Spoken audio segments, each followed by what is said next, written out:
আচ্ছা, তোমাদের কার কার ভালো লাগে গরুর মাংস দিয়ে খিচুড়ি? আমার কাছে কিন্তু ভীষণ ভালো লাগে। তো গরুর মাংসটা কয়েকটা দিন আগেই রান্না করছিলাম, রান্না করে ফ্রিজে রেখে দিয়েছিলাম। তারপর হচ্ছে আজকে বের করছে, হচ্ছে সকালবেলা একটুখানি ঝরঝরে খিচুড়ি রান্না করছে, এখন গরুর মাংস দিয়ে খাওয়া দাওয়া করবো।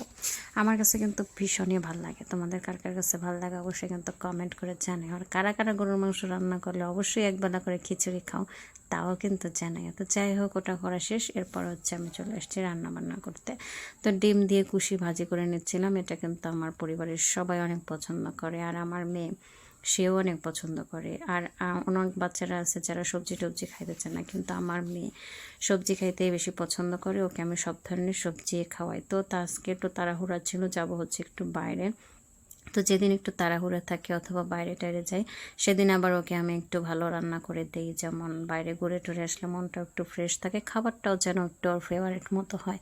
এর জন্য মুগ ডাল দিয়ে একটু মাংস রান্না করে দিয়েছে। আর এই যে আমরা রেডি হয়ে চলে গেছি। আর ঘোরাঘোরা নিয়ে বাইর হওয়া একটা তাণ্ডবের ব্যাপার, বুঝছো? কত কিছু যে মানে ম্যানেজ করে তারপর বেরোইতে বাজারে ঘরে বাচ্চা সব আসলে তোমরা তো এগুলো জানোই। তো আমরা চলে আসছি। দেখো, আমার মেয়ে কিন্তু ভীষণ খুশি হয় বাইরে আসলে, ওর লোকজন পায়, ওর সমবয়সী, তো ওদের সাথে খেলাধুলা করতেও অনেক পছন্দ করে। তো এই যে দেখো কত সুন্দর, মানে আমার মেয়ের আনন্দ দেখলে আমার অর্ধেক দুঃখ চলে যায়, অর্ধেক দুঃখ কি আমার সব দুঃখই শেষ হয়ে যায়।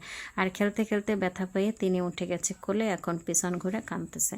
তো যাই হোক, এটা তো বাচ্চাদেরই ব্যাপার, খেলাধুলা করতে গিয়ে পড়ে যাবে, এটাই বাস্তব, তাই না?